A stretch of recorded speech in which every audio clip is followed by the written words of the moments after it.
Yeah. Welcome to the show without Tully. Doing a lot of shows without Tully. You got to, what are you going to do? Not do a show? What would you rather I did? Take another week off? Or another week and then another week? Nah, I'll do a show. So I had I saw a thing as weird. This girl that I don't really like. She's a fan. She was a bit mean. I don't know. It was one of those things where I don't think she listens, especially to this, but it was back when I was on Sirius, and she met me in New York. She was an East Coast chick. I used to follow her because she would always be near a a river. And it was like, I envied her because I was like, oh, you live near a river?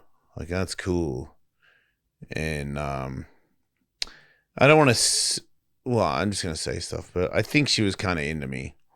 I don't know. It was when I was with Katie. And she met me at my hotel, just not to hang out like that, but just, I was like, yeah, I'll meet you. And she had flowers for me. And I was like, ooh, that's a lot, But back then, and that's not, it's like, well, maybe I'll fuck her, That's what I was thinking. But she was very nervous and she could not give me eye contact.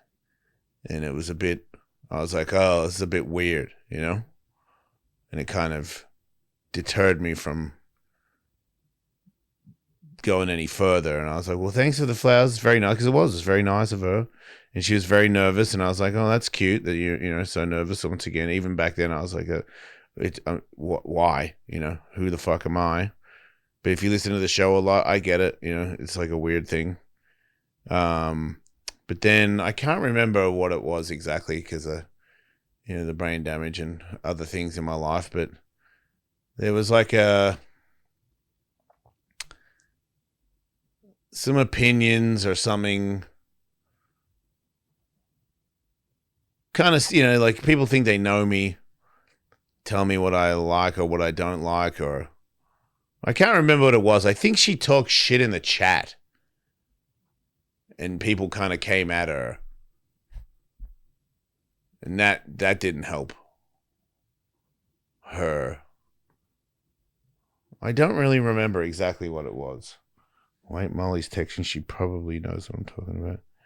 Don't need to read this out loud. Okay. Hang on a minute. Let me fucking not read out loud, man. This is Everyone hold up.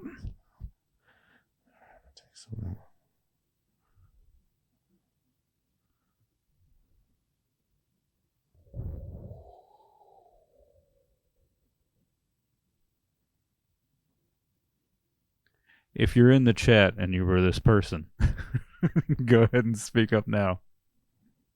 If you're in the chat and you made Jason uncomfortable, jump in,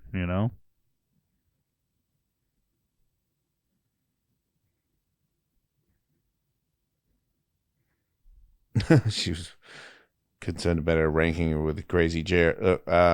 Look, it's about the video game. Oh yeah.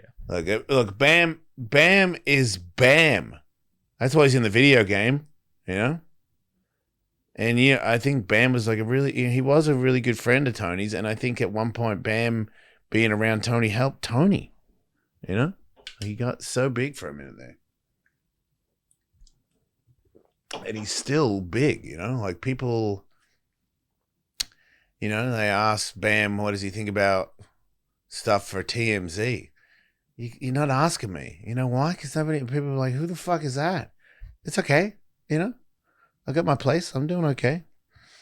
So yeah, getting back to this person, it's just one of those things where it's a lot more intuitive these days, where I just feel like there's negative vibrations. I don't mean to disrespect anybody, but sometimes I just get a negative vibe, and it's not necessarily them, it's us two together, where I'm like, it doesn't make me feel good, I will separate myself from that. It's kind of not in any ill will. I don't wish anything bad towards them. There's a couple of people I've realized I unfollowed people in the last couple of days where like it was old Jason. I'm like, who the fuck is this chick? And I'm like, oh, she's covered in tattoos. She's hot. Like, you don't need to be following that anymore, dude. Like, and if they follow you, I don't fucking, like, again, I don't care. Like I didn't mean if you think that's rude, okay. We will never see each other. It's over. It wasn't anything anyway. But this particular person, I can't remember exactly how it went down, but I think there was like a chat thing. They were saying a lot, and other people called her out for stuff, and I don't really remember. But I just remember thinking, wow, this got out of hand. For somebody who was nervous to meet me, and now they're kind of checking me or checking fan. I don't know what it was, but it wasn't. I was like, okay. And this is before I got sober, I think. But then recently I saw a tweet about, hey, this is something that you did, remember, in Australia or something? Was it like this? And I was like, oh, wow, this is a weird thing that they're bringing up. And then I realized who it was, and I was like, oh, it's the negative lady again. I'm like, yeah, you would bring that up. Not your fault. Like, you don't realize, like, I don't want to be a part of that anymore. But I thought it would be interesting for the podcast, because I'm doing that tomorrow, right? Yeah. There's a video of, like these bro camps, and it's a bunch of guys cradling guys in a pool, and they're crying. There's just these hilarious camps these days. It's a crazy thing out there, man. Like teaching people boxing. I'm not the most experienced boxing coach in the world, but I do know enough to help a lot of people. I can hold pads for people that are like pro fighters. Can I teach them stuff? Probably not, but like, it's not real. You're not really, hitting pads is not how you become a good fighter. Like, fighting is how you get good at fighting. But like these weird bro, it's a thing now where people will take advice from people that don't really know what they're talking about. And you wouldn't know that unless you'd done it yourself. It's kind of like watching people hold mitts badly. You don't know they're holding it badly unless you've been boxing your whole life. But I've seen it a lot because I've been boxing a long time. I will see people hold mitts and go, what the fuck is that guy doing? And I'm like, wait, does he have clients? Is that his job? And it is. I know some people personally that they are boxing coaches. They don't know how to fight at all. They're like, there's like fit guys that have abs, and they're like, yeah, I'm a boxing coach. And they don't know shit about boxing. And I think like girls are like, here's my boxing coach. Look, he has abs. He's also an actor on the side. I'm like, that's a good sign. And he's looking, if he holds mitts, that's the other thing. Holding mitts for people and fighting are two different things. You can get good at holding mitts and get people to work out well and maybe even help them become a little bit better at boxing. But the thing that I think I have that a lot of people that hold mitts don't have is when you hit mitts with me, I'm watching how you hit and where I could hit you if we were fighting.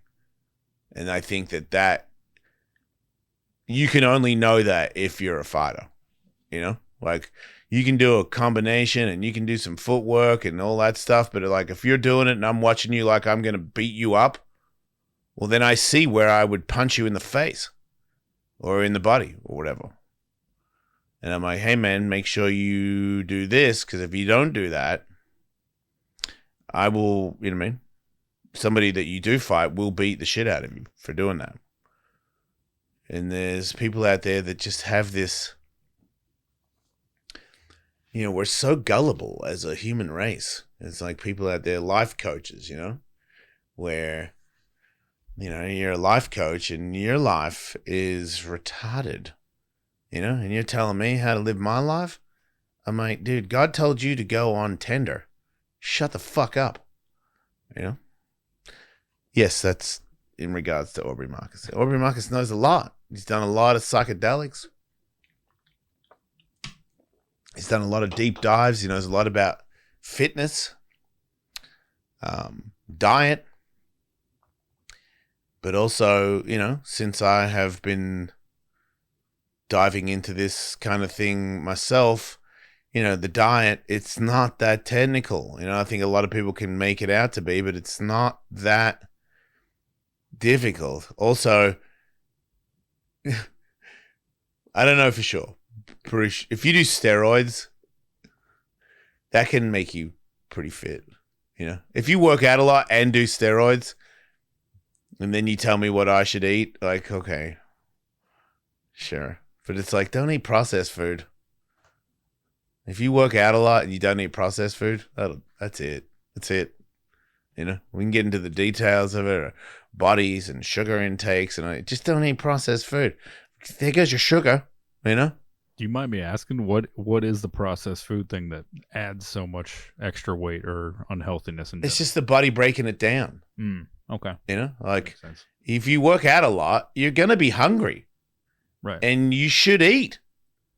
But if you don't, if you don't eat at night, because when you go to sleep, your body's going to break it down while you're sleeping. So you're not going to have as much energy when you wake up. If you finish eating by 7:30 and you go to bed at 10 o'clock at night, because there's the other thing. If you go to bed at 2 a.m, yes, I am talking to you, Zach. There's only so much you can do, like the clock, the night, there's a thing, the moon, it's all kind of connected. Like the body is connected, like we're water. Water rises, when the moon is up. When the moon is up and you're up, you're burning yourself out. You wake up at fucking lunchtime. It's not the optimum thing to do. You can do it, but it's not like it's that's the other thing. You can do it, you can have candy. You can have pizza. It's just not the most optimum thing to do. I switched to my late night snack while I'm editing for the show. I switched to almonds. Right. Well, look, dude. Look, if you're up until 4 in the fucking morning, you're fucked. That's it. That's it. But if you have a bowl of ice cream at 4 in the morning, or a cheeseburger and fries and then some cheesecake like fucking Ian Fidance might, well then and you're like, man, I don't get it. Why am I fat? I'm like, what are you fucking talking about? You had cheesecake at 4 a.m. That's why. You've smoked 75 cigarettes today. Shut up. Don't talk to me about diet.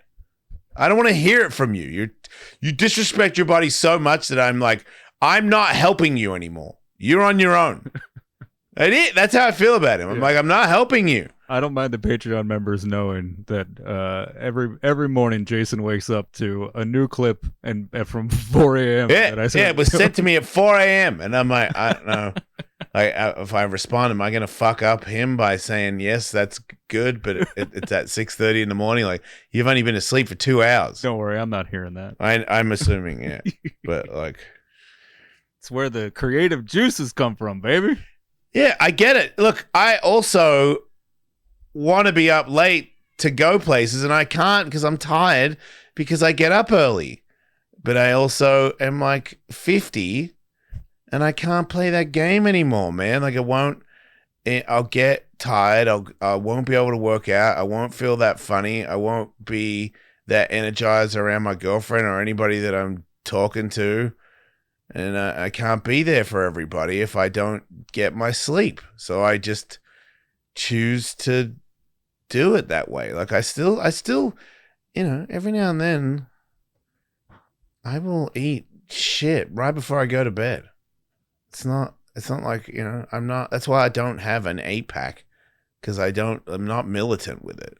If I am militant with it, it only takes like a month and I'm like twice as jacked. I'm fucking, You know, my stomach is like pretty shredded.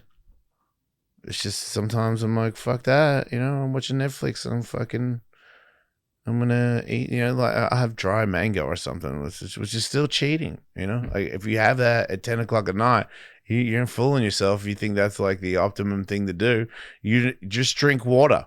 That's Dude, it. that's funny you say that because I was thinking back to, when I was doing all that manual labor stuff back in Florida, and I was just thinking about it like I was too tired to stay up late from working hard all day, and I was drinking water all day because you have to or you'll die in Florida. Right.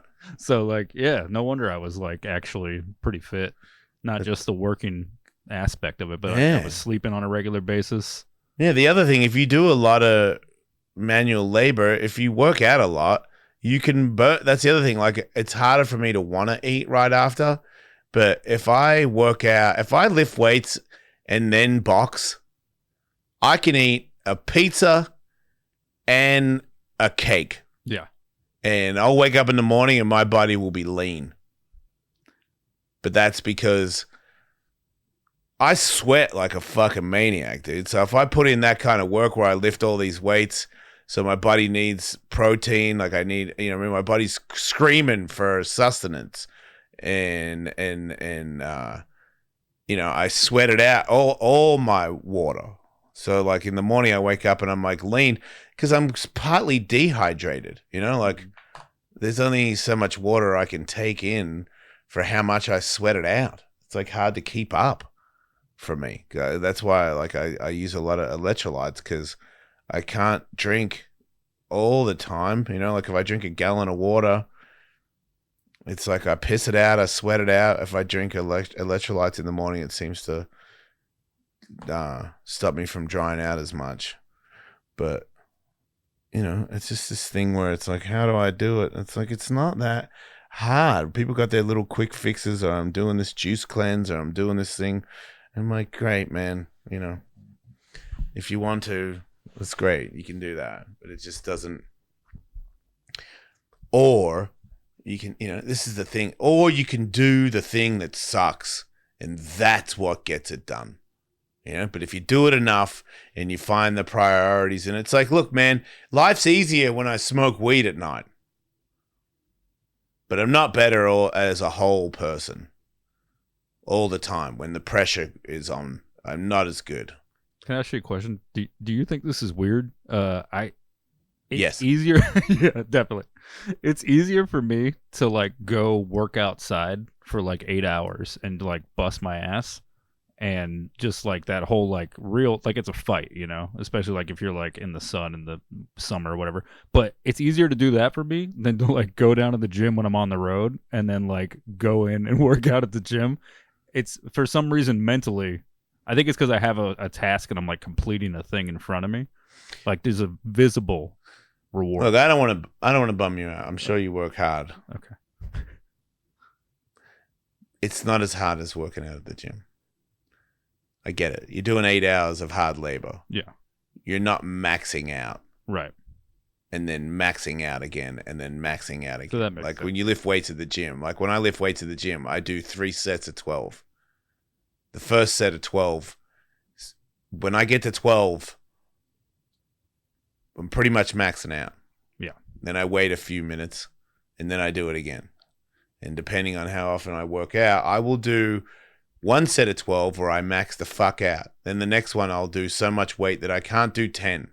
So I'll do 10, if I'm lucky, more like 9. And the 9th one, I am fucking going for it. And then I'll wait a few minutes, and then I'll do way more weight than that and do 8. And that 8, it's a fight. It's a real fight. Like I'm going to fucking get a hemorrhoid. You know what I mean? Like that. And then I'll do that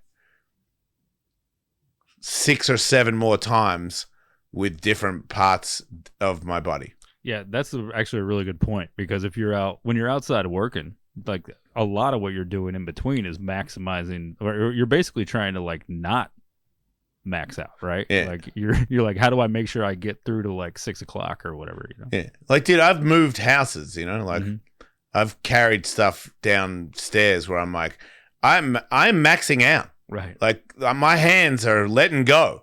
of this fucking chested drawer. Like, and I'm like, well, don't let go because it'll break on the fucking stairs. And then when I get it in the fucking truck, I'm like, fuck, that was maxing out. Yeah. It's not. Then maybe the bed frame, like, you know, then I put it in, like 3 hours later, I start putting stuff in the house. It's not the same. Right. It's hard. And the next day I'm like, ooh, I'm sore from that fucking chested drawer, but it's not, you know, there's that pain. And then the more you do it, the more you get used to the pain. It doesn't make the pain go away. It's more, that's your spot. That's your, you know, when I get to 8 on the third time, I've done this hundreds of times. It's almost like there's like a happy place involved in it. You know, like, do I feel, you know, I mean, I'm fucking 50, dude. I've broken so many things. Like, I feel my tendons going, hey, man, like, fucking watch it, you know? Something's going to go ping and fucking that's it. I go hard and that's pain. And then there's cardio pain, which to me is worse. You know, when you can't breathe and you keep sprinting, you're suffocating and your fucking legs don't work, you feel like fucking jelly and you keep pushing and then you go back and do it again and again and again. And then you go, wait a minute. You know, 6 months ago when I got to this particular spot, there was nothing left. And now there's like 3 more rounds left. And you're like, wow. And then it's the same as like, you know, the weights that I was lifting where I couldn't lift it one time and now I'm doing 3 sets of 12 of it. And I'm like, wow. And when you know that, there's like a thing that goes off in your brain where you're like, hey, I'm way stronger than I was, or I'm way faster than I was. My cardio is way better than it was. And that's the addiction where now you're like, you know, like I hurt myself. I hurt a thing in my fucking bicep doing these things. I do like 40s. If I'm at the gym, I'll do 50s or 65s like this. And I did something recently where this one won't do it. Like I'll go to lift and this arm just goes, and I'm like, what the fuck? I tore something in here. And because I'm older, it almost feels like I broke something off and it's no longer attached. It doesn't work. But because I've been older, longer, I understand that it's the same as there was at least 3 months where I couldn't straighten my arm. I did something where I tore something in my arm and I was like, that's permanent. And then one day my arm straightened. I was like, you're just old. You tore something so bad that your arm didn't straighten for 3 months. I worked around it. I lift less weight.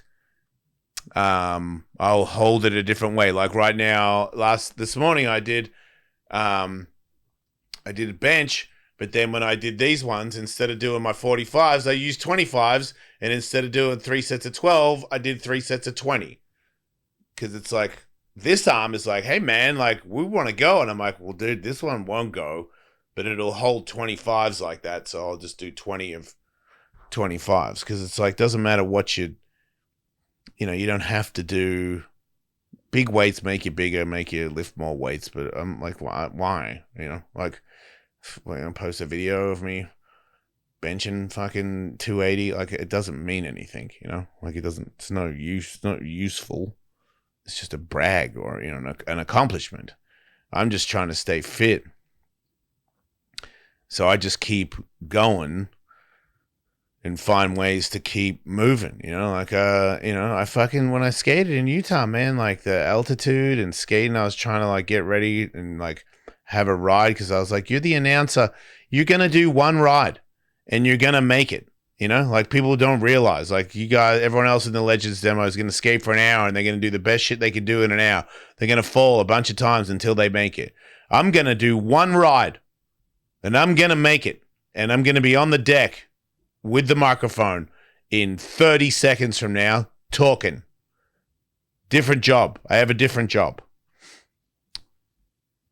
And it took me 2 days to practice to be ready for that. That was the other thing. I don't get to warm up. I'm on the deck. I'm announcing and Tony grabbed the microphone from me. I knew it was going to happen. I knew he was going to do it. That's how it goes. He just comes over and goes, "Hey man, let me take that." And I'm like, "Oh, that means I'm going for my one ride right now in a stadium. Make it." And it was sketchy too. It was like, because my legs were not warmed up. I was a little wobbly. My hip had given out because I tried to push it harder in the morning. And I was like, what if I did this as well? I couldn't make it. So I tried it 8 times and I fell from like 6 foot above a 13-foot high vert ramp 8 times on my hip because I can't knee slide because my knees are blown out. And my hip was like, nice. Now you can't walk. And I'm like, yeah, whoops. I went too hard for that. But hey, man, you got to try. If you ain't trying. So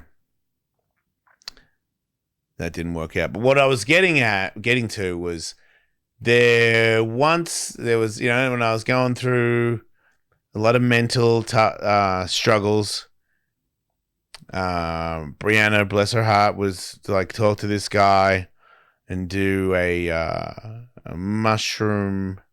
It's before I was sober. Like a journey, with a shaman or whatever the fuck it is.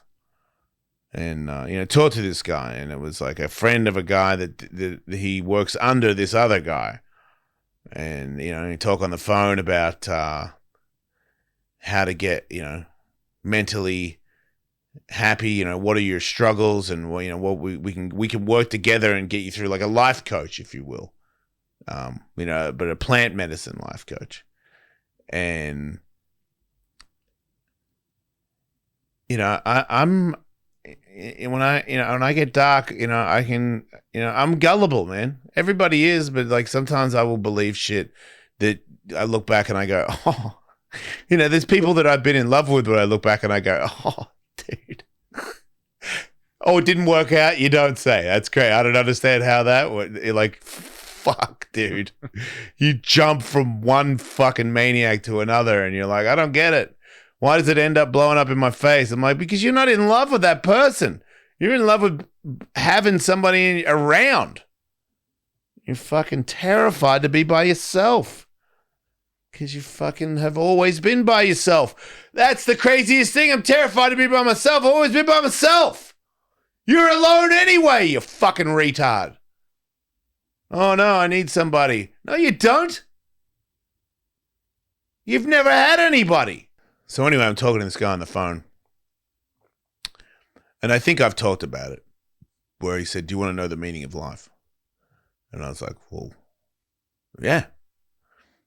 And he goes, you listening? And I go, yeah. Because it's already annoying. And he goes, row, row, row your boat gently down the stream. Wait for it. Merrily, merrily, merrily, life is but a dream. And I remember I had the phone and I went, hello? And he goes, did you hear that? And I was like, oh yeah. And he goes, life is like being on a boat on a stream. And I was like, I fucking hate you. I didn't say it, but I was like, oh yeah? But I hate this guy. And I realized right there and then that this guy is a moron. And that people pay him. This fucking guy. I paid this guy. I can't remember how much it was. But like I was supposed to go see him and do the medicine. And I was like, oh, there's no way I'll be tripping balls with this jerk off in the same room. No way. I'd rather die than hear him merrily. Then he called me a second time. We talked a second time. And because he tells these other retards the merrily thing, he fucking went to tell me it again because he forgot that he told me the first time. And I was like, you're joking me, right? And he's like, what? And I'm like, you're not going to do the merrily. And he's like, oh, have I told you? And I was like, yes. And he goes, I should be on your podcast. Again, I go, not Brianna's fault, Brianna had a guy that's probably a little bit more experienced, and now this is his protege. And maybe, it's like the placebo thing. If you believe it, maybe it will help. But when I realize that I'm smarter than this man, I no longer can take him serious, and now he's annoying me. And this is back when I was still in a dark spot. Don't annoy me, Like you're not helping. You're making it worse because now I feel like a fucking idiot because there's idiots out there that think I'm dumber than them and that I'm gonna go for this. I think it was like $1,000, man. I can't remember, but I was like no, and then he was like, have you ever listened to the Joe Rogan podcast? And I was like, this guy is saying all the wrong things to the wrong guy. Like, if you're trying to help me and you say, have I listened to the Joe Rogan podcast? I hate you. Because, yeah, I've heard that. He's like, you should be more real and just say what you're thinking. And I was like, have you heard my show? And he was like, no. And I was like, you might want to check it out. Because I kind of, what you see is what you get, kind of. That's my thing. It's kind of my thing before it was Joe Rogan's thing. And I'm like, yeah. So I've been around before him. And like, I'm not as successful, but I'm just saying, like, I'm not going to copy Joe Rogan. I was before Joe Rogan, being me on the air. I hate you. I hate you. And I was like, I don't want to talk to you anymore. This is definitely not something I'm interested in. And he's like, you sure? We still have like a bunch of phone calls, and then we have the plant medicine thing. And I was like, I'm absolutely not doing plant medicine with you. And he's like, you're sure? And I was like, absolutely. I was like, this is ridiculous. I can't remember how I ended it, but I was like, this is insane. I don't know if I said you're a retard. I was like, I don't like you. Like, I don't like this. Please lose my number. I do not wish to speak to you again. And then he tried to text me, and then I blocked his number. And I think I can't remember for sure, but I think I called Brandon. I was like, hey, make sure that fucking jerk off never calls me again. But it was like, when you're in desperate times, these people prey on you, And I don't know if he knew he was preying on me. Like, I think sometimes people believe that they are a specialist, but I don't know. I'd rather just leave it. But I had this feeling that he knew that he was preying on me for being weak. Also, the other girl that I unfollowed on Instagram that was, talked to this spiritual guidance lady that like she can talk to her and she can release the demons from your soul or something. Like, I was desperate, man. Desperately trying to snap out of the misery. I was just, the divorce and the failure of the podcast and being fired from Sirius and falling from grace. The kids weren't living with me anymore. Everything that I thought I needed was gone. The mother of my children didn't speak to me. I was in OnlyFans. I'd posted videos of me doing crazy stuff, dude. That one's hard. Because you're just going down this road where, that's the other thing. It's like people steer you into this thing. It's not their fault, like Katie didn't mean, I don't think she was like, I'll make you do gay porn and post it on the internet and that'll ruin you. And there was no, she loved me. She got her own demons, like she was doing stuff on the internet too.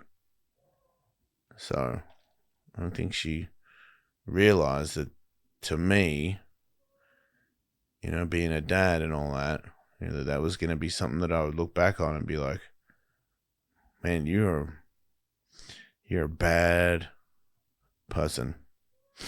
You're a bad parent. You're a bad guy. That was the hardest thing to forgive myself for. That was the hardest thing out of all the things I've had to do with my sobriety, is to be like, look, you didn't mean it. You didn't do it intentionally to make other people's lives difficult. You didn't do any of this to hurt anybody, but you did. And you got to forgive yourself.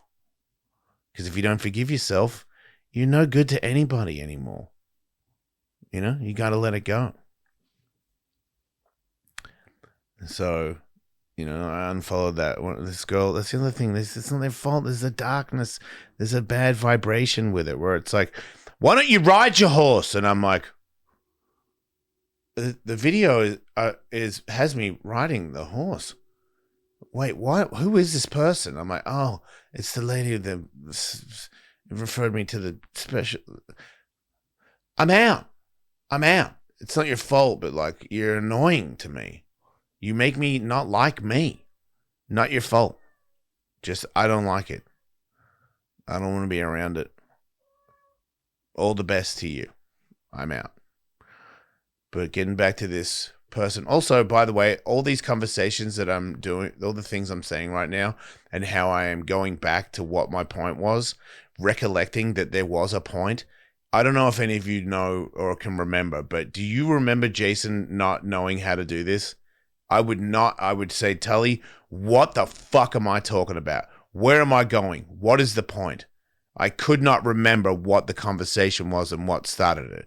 We're talking about a girl at the very start that had the flowers, and she brought up a thing on Twitter that reminded me of the guys crying naked. Well, guess what? That's the whole point of this story, is I've covered all the tracks now. There was, at one point, I was put in a camp for people that had had emotional breakdowns when I was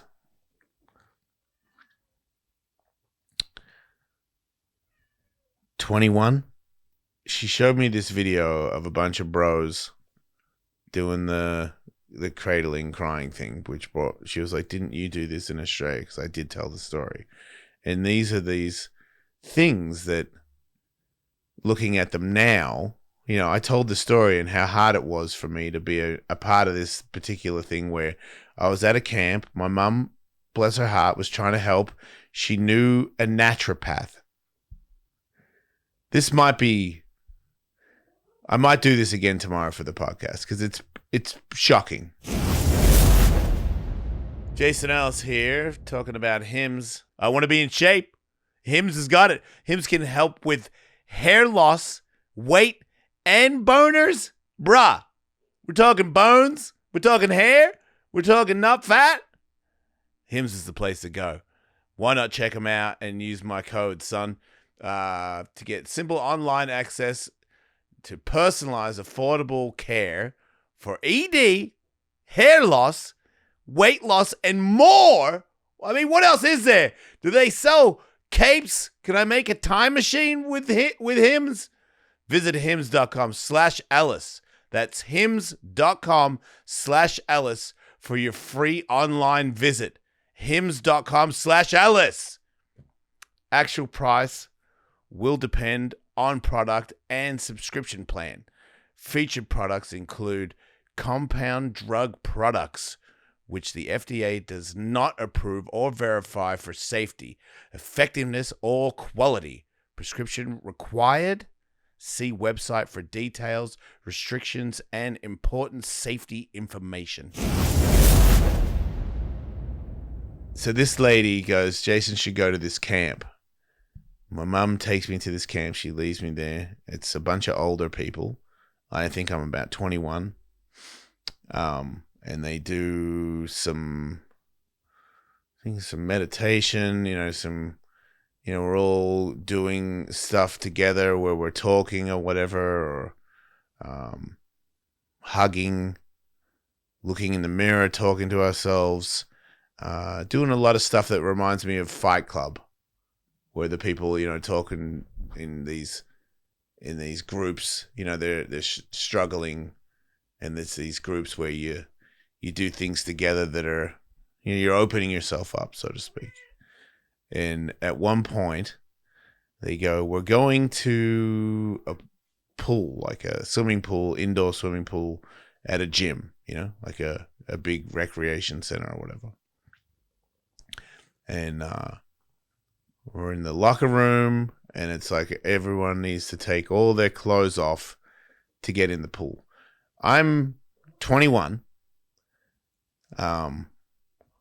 Everybody else, I think the youngest people there are late 30s, let's say. Maybe there was a couple of mid-30 people there, but there were people that were definitely like 70. I remember being very intimidated about taking all my clothes off.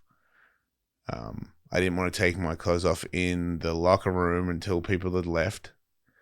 Then I took my pants off and went to the pool. And I remember going to the pool, and everybody else was already in the pool.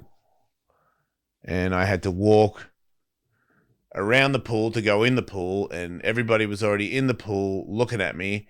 And this is another thing that I didn't really realize at the time because I was still young.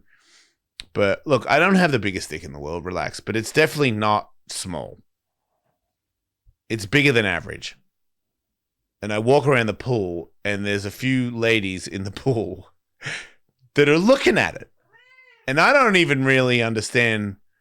I'm like, is she looking at my dick?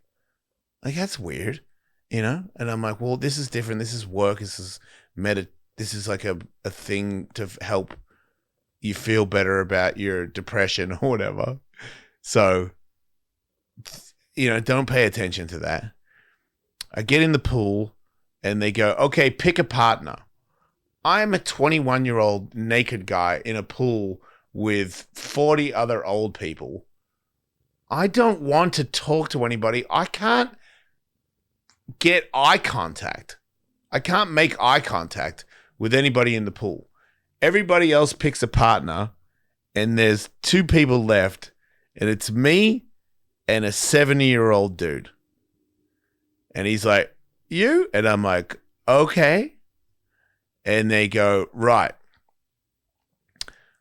Pick up your partner and cradle him like a baby. And just sort of like move him around in the water while the other person relaxes.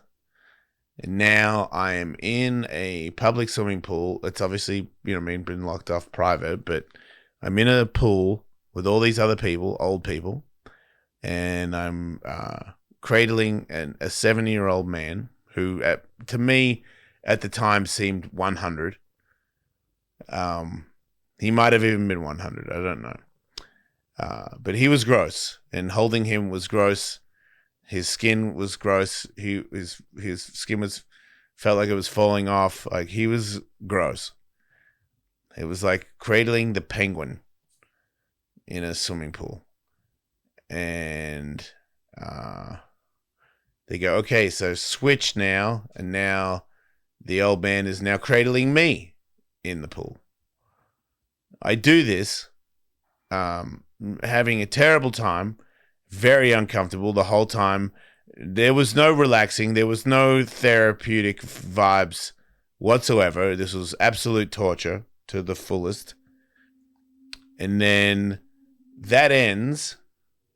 And I'm like, man, I'm glad that's over. And then it's like some free time to hang out in the pool. We're all in the pool naked. I'm fucking 21, man. I might not have even been 21. It's fucking inappropriate, is what it is. All these old people and my 20-year-old ass in that, man, I swear to God, it might have been 19.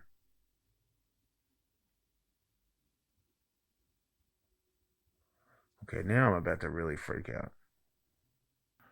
This is the part of like sobriety where I don't like it.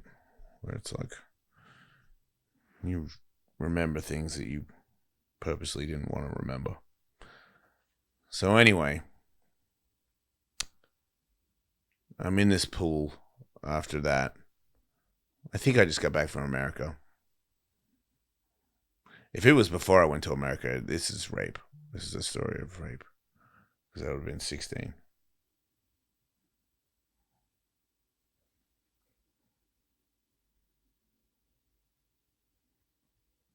Let's say I was 17. Just so I can finish the story. Fuck, dude, I hadn't been to America yet. Oh, God, dude. It's a different time. So anyway, I finish swishing around a fucking 100-year-old when I'm fucking 16. I'm in the pool with all these fucking old people.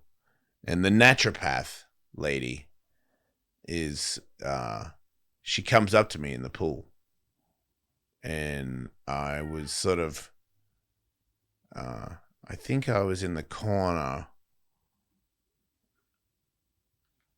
you know, kind of hiding, kind of trying to stay low in the pool, you know, because it was still weird for genitals to be exposed. And there was nothing arousing about any of this to me. I was not worried about getting a boner. You know, I mean, the naked women in the pool, they were fucking old. Like I said, the youngest one was probably the naturopath, and she was like probably 38, 40. And she had a hairy bush.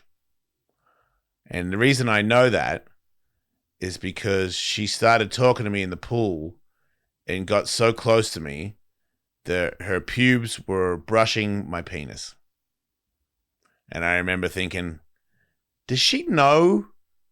Does she feel that? Like, she mustn't, you know? Because that's, you know, this is just like the damage that I've had in my life at the time. It was just like, there was no boundaries in my life, which was another reason why I was probably in a dark place in the first place, where I had been abused, you know? And then to help me with my abuse, I was abused again. Like, that'll fix it, you know? I've been sexually abused a few times, and let's go to a camp where the camp counselor sexually abuses you, which is also, I'm not alone in this, you know? Like, this is a thing that happens to people. This is not a weird thing. It's just a weird thing that it's a guy, I think, because I think a lot of women have dealt with this. So this lady corners me, and I remember that because I remember thinking, that's crazy, you know, like, and she was, you know, she was old, she wasn't hideous, but she wasn't super hot either. So then that happens. I go back to the changing room, I get changed, and I'm like, man, I don't know if I think the only thing I was thinking, I was like, I don't know if I'll ever admit that this happened to anyone for as long as I live. Because I was so young and so, you know, like, I cradled an old man naked. Somebody's pubes brushed on my penis in a public swimming pool. This is fucking insanity. And then the last day, they bring us alcohol.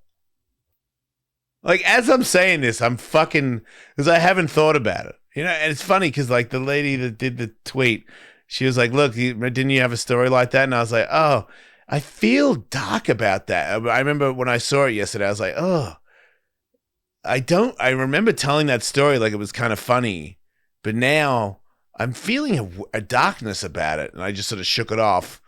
And then I think I saw something else today that kind of triggered me to where I was like, oh, I could tell that story on the show today.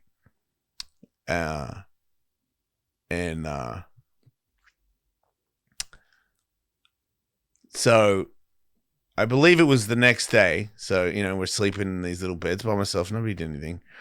But we're drinking because we're getting picked up. We're all going home the next day. So that night, everybody drank. And that was when everyone was like, look at you. You know, like, this camp has really helped you because look how happy you are. And I'm like, well, yeah, I'm drunk. This is my happy place. Running from this shit makes me happy. At the time, I did not know. I was just like, yeah, maybe it was the 100-year-old naked guy that I fucking swished around in the pool that cured me. So, the next day, my mum's gonna pick me up because I'm fucking 16, dude. Okay, now it's official. I don't have a driver's license. Okay, yeah. I definitely had not been to America. Oh man. The amount of people that have raped me or sexually abused, whatever you want to say, they just keep adding up. It's 53. I'm just realizing there's another one. So, I think I don't think I even talked to my mum. I think the naturopath lady goes, so I live where your mum lives, so I'll just drive you home. And I was like, oh, okay. And then, pack up, say goodbye to all these weird people that I never want to see again, old people, weird shit. And I get in the car with the naturopath lady, and she drives me back to my mum's house, which is probably, because they're in the city, and my mum lived in Rosebud, so it was probably like an hour and a half drive. And about an hour into the drive, she pulls over on the beach road and starts making out with me.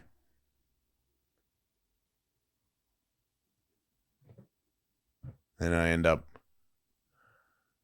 banging her in the car. Not my idea, dude. Like, I did not see that coming. And then, man. So that happens. And then, it drops me off at my mum's house. And then mum's like, how was it? I'm like, it's good. And I'm definitely not, I didn't tell my mom about the naked guy. I definitely didn't tell my mom about fucking her naturopath on the way home. And then the next day, my mom goes, I can't remember how it was presented to me, but either the naturopath or her husband want you to come in today, to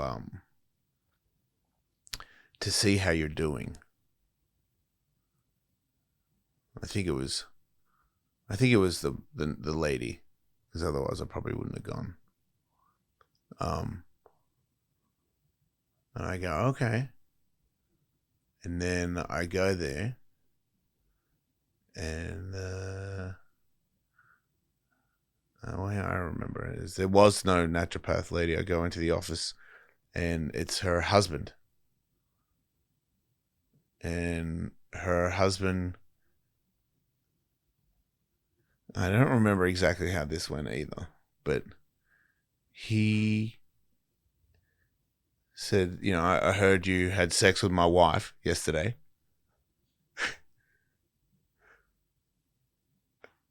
This is my life, you guys.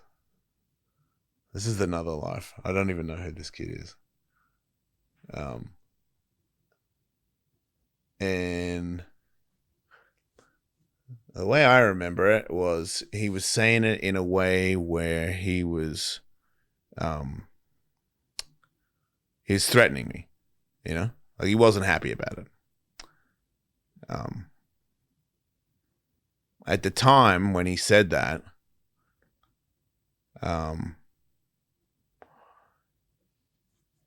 I remember, like, I didn't plan on it. I didn't make a move. It was more, I was sort of made out with, had my dick pulled out and jumped on and had sex with. But, I was, at the time, thought I was an adult because it wasn't the first time that I'd had sex with somebody that was way older than me. At this point, I believe it was like the fourth or fifth.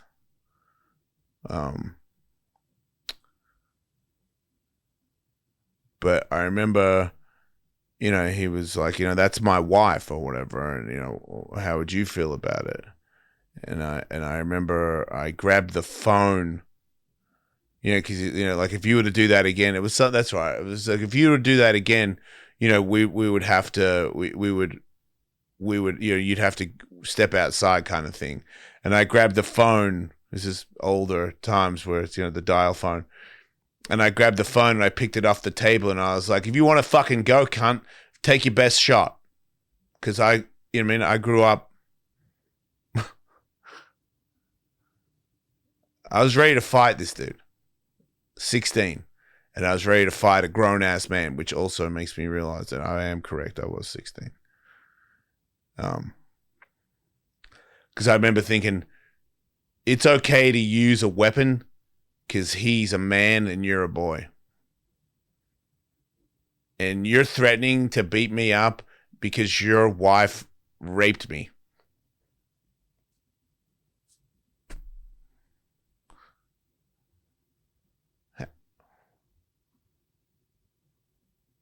This is a sad story, right?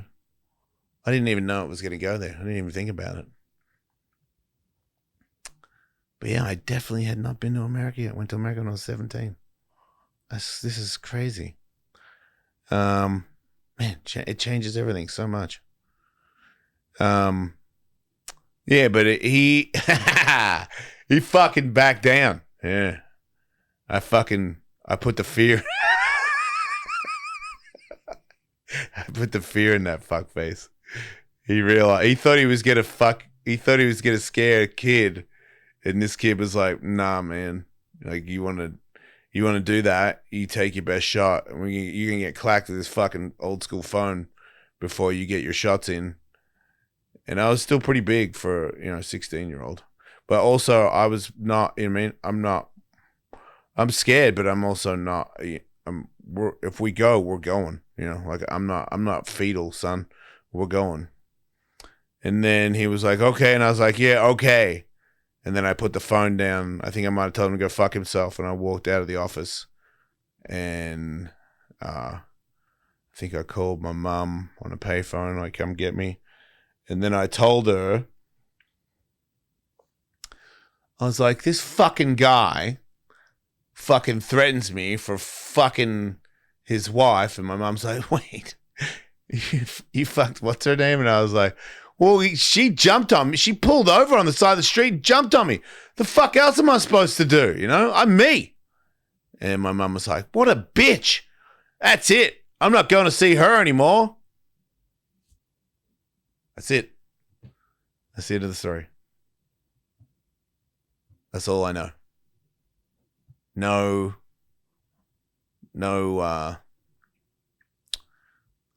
nothing else. Was no authorities, no. You threatened a 16-year-old and your wife slept with a 16-year-old. And you did all that.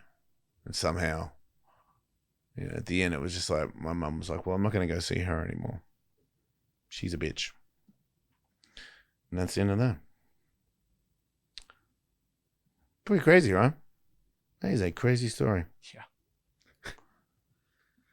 Someone said, can you recommend an NAD brand or dosage? That he's obviously not listening. He's 10 hour day. Did you get Buick City Films put quite a few comments, but somebody said he should text into the show. I don't know if they did or not, but someone said, have you ever spoken to your mum about the naked pool experience? I don't know for sure, but I think, because I think I felt bad. Man, you got to look at it. Like, I didn't know anything, Like, dude, I'll show you a photo when I was 16, what I looked like. Like, I don't look 53, and when I was 16, I didn't look 16, dude. I looked, 13. This is gross. This is grossing me out. Old me would be boiling right now, but I'm just happy, because I made it. I'm okay, you know. And in the end, like these are the kind of stories. Like I'm gonna figure out how to write a joke about that, you know. And you got to stand up for yourself. You got to stand up for your kids. You gotta, and you gotta be educated. So you gotta know what to do when this happens. My mom didn't mean it, man. She didn't know any better, and she didn't know how to. I don't even know if she told my dad, and if she told my dad, I think maybe I did tell my dad that I fucked her, and he would have been like, nice. If I had to think about it, because she was, a woman, and you were 16 and you fucked her. That's cool. That's cool. And again, I don't think he understands that he would have understood that, the damage that does to a kid, where, like that's, because the damage in the end, this is, the damage I created from it. I became a womanizer because that's what I thought women wanted. If you like me, I'll fuck you. And that's it. And then I go home and like, I'm going to go fuck somebody else. And they're like, wait, what about me? And I'm like, what do you mean? What about you?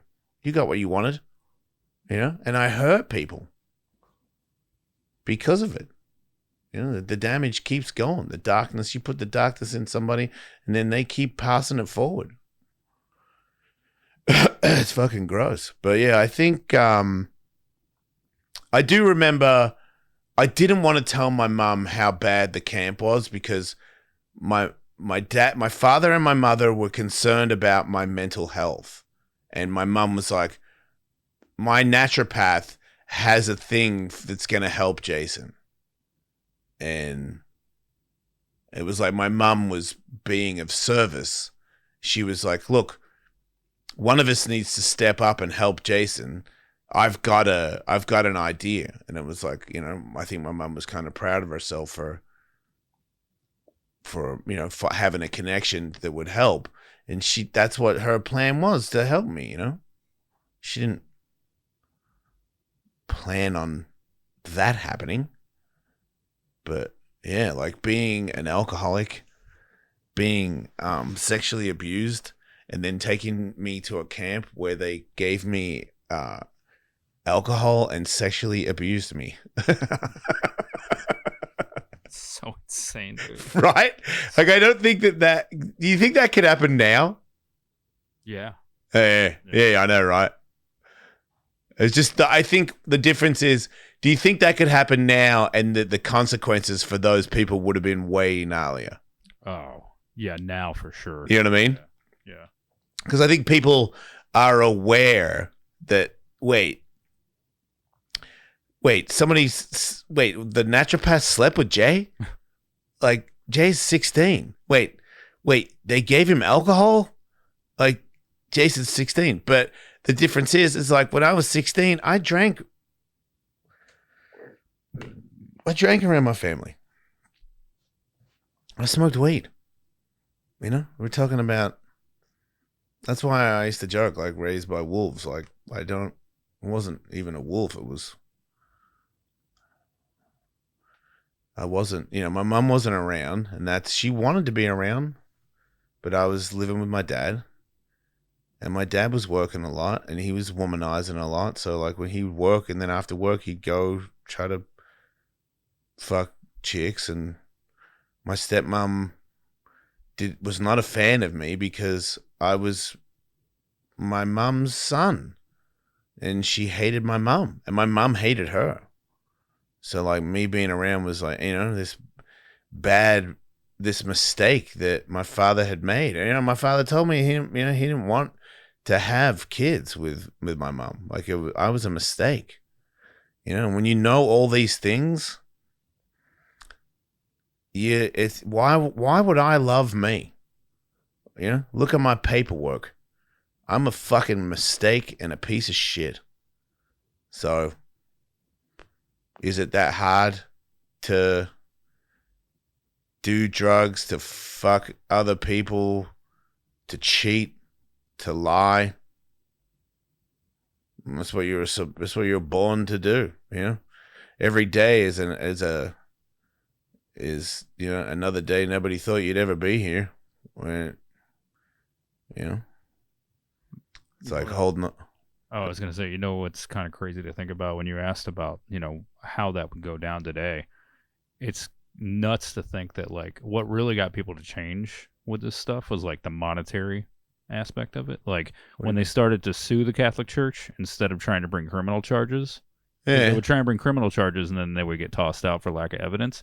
But when they started to sue in civil court, the burden of proof is lower and more people were able to get justice for their kids in any way they could. A lot of people donated that money from those. That's what never gets talked about. Those kids that got abused. A lot of that money got donated, not kept by people.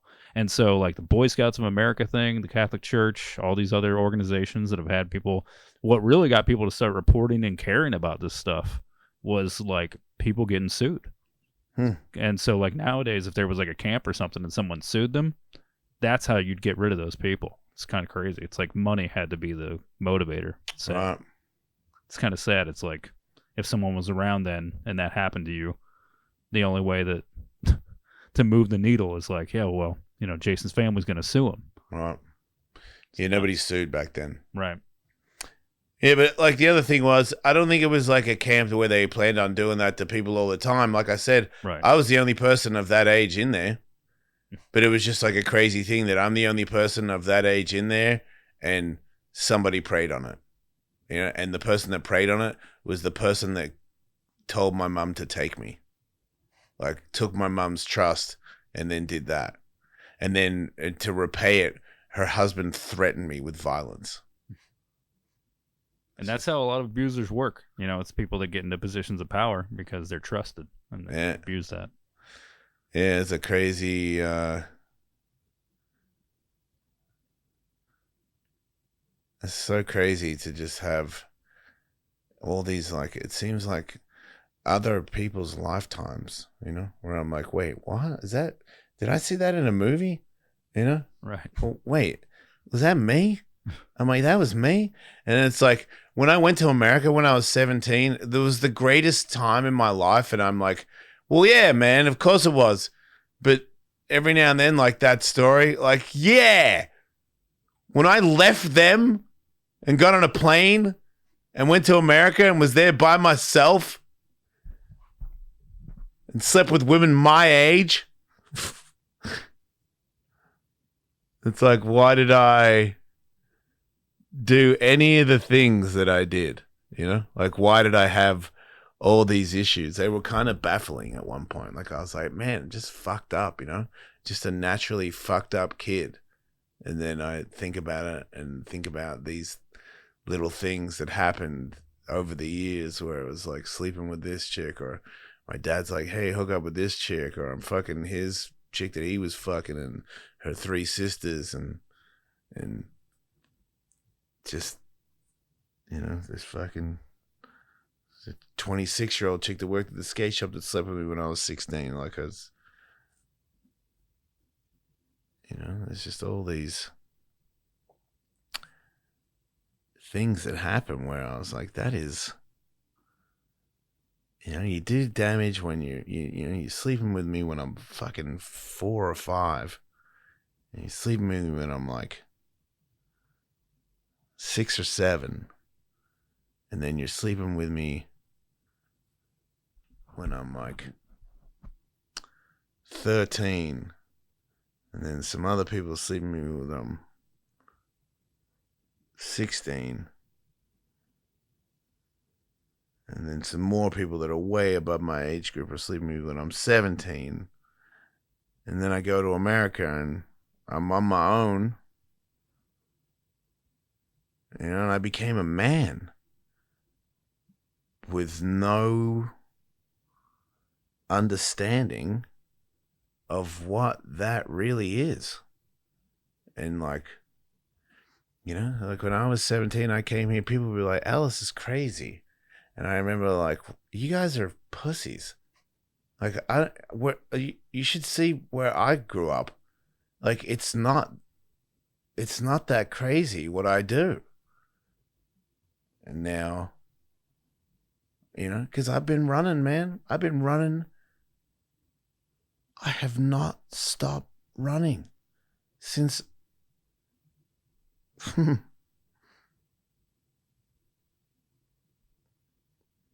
Since I was a little kid, man.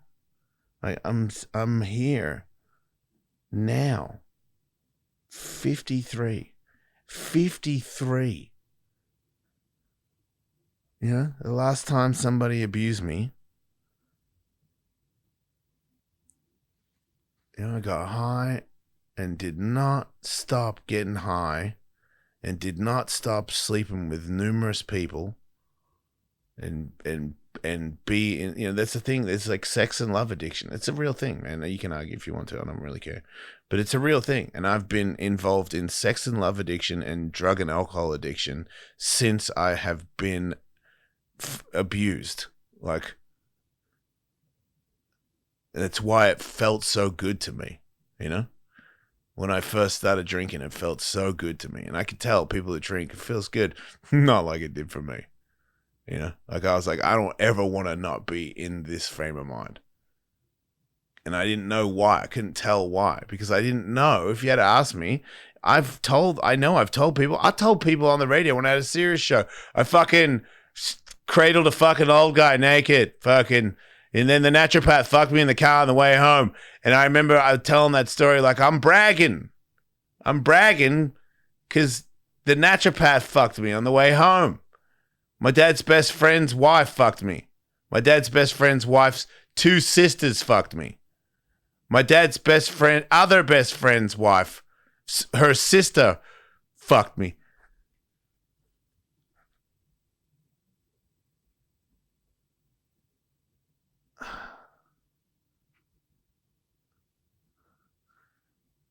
There's so much pain, you know? There's so much pain. There's so much abuse. There's so much, you know, it's like you think, how do I get into this victim state of mind, you know? I'm like, right now, I don't think I've ever realized it more. That you were heavily victimized? Like, holy shit, dude. Yeah. I mean, I can write another book just called The Victim. Yeah. Because fuck me. But dude, real quick, sorry, I know you're on. I don't know. But I don't know what I'm talking about. Well, this is something that's it's just kind of crazy to think like all this stuff can happen to you, but like not everybody has the ability to convey feelings in like a authentic way, or in a way that like people are drawn to and can listen to. You know how you hear people tell stories and it's just like, okay, this is bad, but I know this means something to you. You can do it in a way to where people can like really connect to that, and that's why you have so many people who hear this stuff and are affected. I don't know who Buick City Films is, but I don't know if they texted in, but they said in the chat that you helped me work through my trauma over the last 5 years, which is, you know, while you were working on stuff too, which is kind of, it's like a symbiotic relationship, you know. But also said I was going to kill myself in 2020. I saw your podcast and it totally gave me chills. You are helping people. Well, look, here's the good thing about me realizing yet again another situation. You know, I'm good. You know, like I'm a happy guy. I really am. Ask my kids. Like my daughter is like, you don't get road rage anymore, Dad. Like, I've brought it up to my friend who was talking about how their dad gets road rage, and she was like, my father used to be one of the most terrifying people on the road, and now he doesn't really react to anything. And you know, like this is the other thing. Like the stories that I'm telling that sound pretty rough, there's millions of us that have way worse stories than me. Those are good. I'm not saying they're not solid.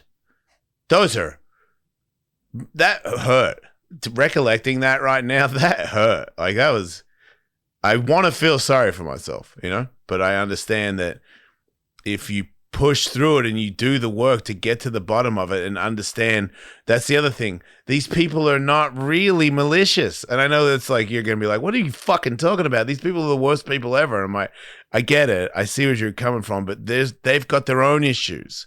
They're doing these things because they don't know any other way. You know, like they think it's normal. The husband he did not realize that like what you're doing right now. If I called the cops, not only would you be like, you're threatening a minor, your wife is a sexual predator. And you guys have a camp that you organized for me to be preyed upon. If he hadn't thought that, he wouldn't have said any of that, because somebody else's parent would have called the authorities for just the threat. I remember thinking that there was potentially calling the police because a man had threatened me, you know? And that was like you threaten assault on a minor. That's, even back then, it's a weird thing where even today's society where it's like violence, you know, like that, like you're threatening a minor, like you sexually assaulted a minor. You know, but because I'm a man and she's a woman, you know, and I probably like thought I was like, well, you know, I kind of got lucky.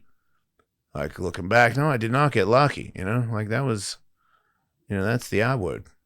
Really, that's what that is. You know, because if you flip it, you made me a girl and you make her a guy. What is it? Easy to say, right? Yep. It's easy to say, and because I'm a man, I'm supposed to be tougher, and it's like, oh. You'd be all right. I wasn't all right, you know. I was not all right. Like that was, that caused a lot of difficulties in my life for a very long time, and it made me do a lot of drugs and a lot of stuff that could have killed me. Hundreds of times I could have killed myself, and there was a time there where I was first trying to get sober where I wanted to kill myself with a weapon, not with drugs, you know.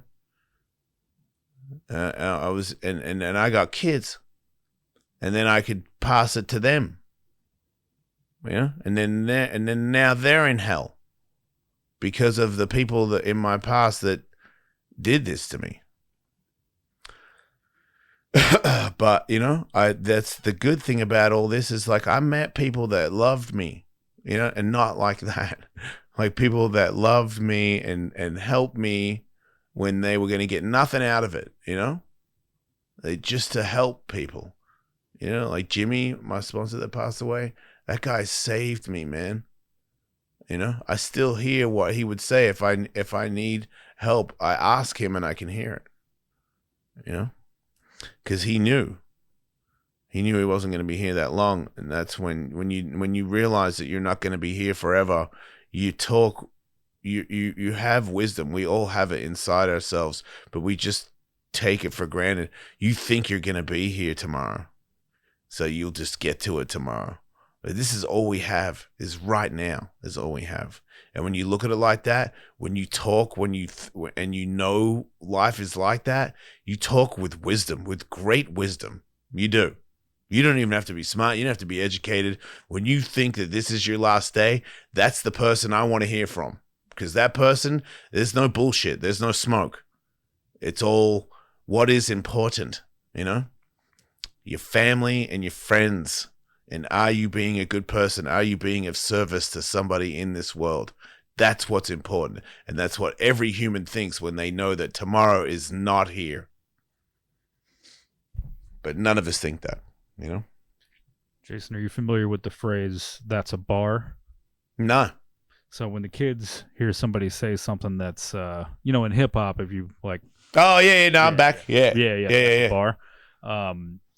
It's a funny way to put it when you think about something deep. But man, that phrase that you said on that last episode where you said they start running, they don't know how to stop, and they don't know how to stop running. That really resonated with a lot of people. It was probably the biggest feedback, was people just being like, that sentence right there is so indicative of kind of all the things that we've talked about with this, where it's like, if you've never experienced something that made you feel like you had to do that, then you don't know what that really means. Like, yeah. And the worst thing about it all is when you're running, you don't know you're running. You know, if you did, you'd stop. You know, we're talking. Exactly. I mean, I don't know if anybody can see my face when I realize that I've been running since I was 16 and I know why I started sprinting. Like the amount of emotion that went through my body right there, where I was like anger, fear, sadness,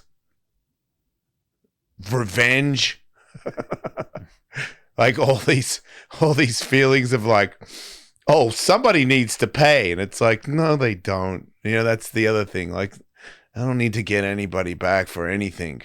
I just need to be I just need to live happy for the rest of the time that I have here. You know, and if I can help somebody, then that's important. That's way more important. And if I get that other stuff starts seeping in and controlling where I want to go, what I want in my life, that's when it's got me again, And that's like just not just drugs, alcohol, and sex and all this other stuff. It's food, it's the internet, like the internet is like vaping, man.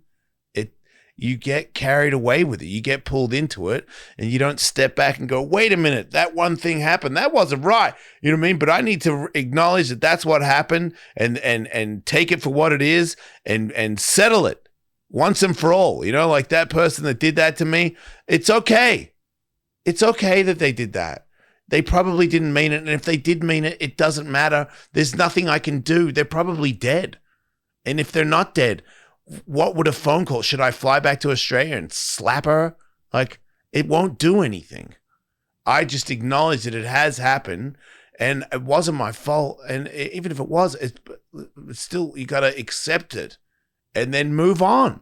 But you can't, if you keep running, you don't know that these things are happening, but your body knows, your soul knows. And if you don't acknowledge them, you can't move on from them. If you can't move on if you can't move on from them, you're stuck. You're stuck. You don't know why, And if you don't know why, sometimes you sit there and you don't know why you can't be happy for no reason. That's why. Those are the things that's why. That's what happens. And instead you scroll, or you get a burger, or you say some mean shit to somebody on the internet, or you rage out on somebody in traffic, or you snap at your kids. There are all these things that are like not important. If you got today and tomorrow is gone, will you snap at your kid for being loud? We're not doing his homework. Will you snap at a guy that cut you off on the freeway and gave you the finger when you know tomorrow you're dead? You know it for sure. You won't. It's not important. It doesn't mean anything. People that did me wrong in the past, I forgive them. Did they deserve forgiveness? No. But I'm not forgiving them for them. I'm forgiving them for me. You will not pull me down. I will not live in your mistakes. I will rise. I will like sniff flowers and smile and look at my girlfriend with like a happy face because I'm happy. She knows how to make quiche. That's awesome. Kids are good. My car's sick. I'm going to be on Kill Tony for a minute. I might bomb and everybody will hate me. I'm alive. When you see it like that, I helped a 12-year-old get better at boxing yesterday. Like, life is beautiful, man. And I won, They didn't mean it, but they tried to end me and they didn't. Instead of going down in the darkness. I mean, look at me, man. Look at all these tattoos. I try, like the doctors tried, Hail Satan on my neck. Like, it all adds up now. Like, why'd I get that? Oh, I know why, because you're so angry. You're so angry because of the hurt that people put on you. And if you're like, and society tells you that God is a guy that watches you and he hooks you up or he makes things bad, depending, like he's like, like a Santa or some shit. And it's like, that's not how, that's made me angrier. You know, because if it is a person that decides what you get and what you don't get, then how dare you allow that many people to abuse me? Like, I don't think they'll make a movie about it because I don't think anybody could get through it. But I don't know too many people that have been abused by that many people. You know, like people that are in like sex slavery. Okay, you win. But just like some guy that was never like, I never got stolen. But man, I must have been a cute kid. But that's it. I'll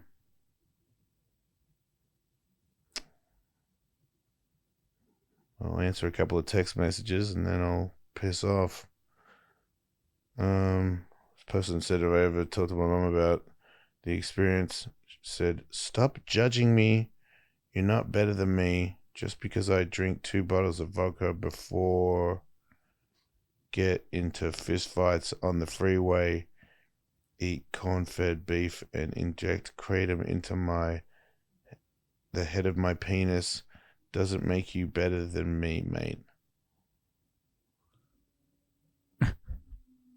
I think they're trying to be funny.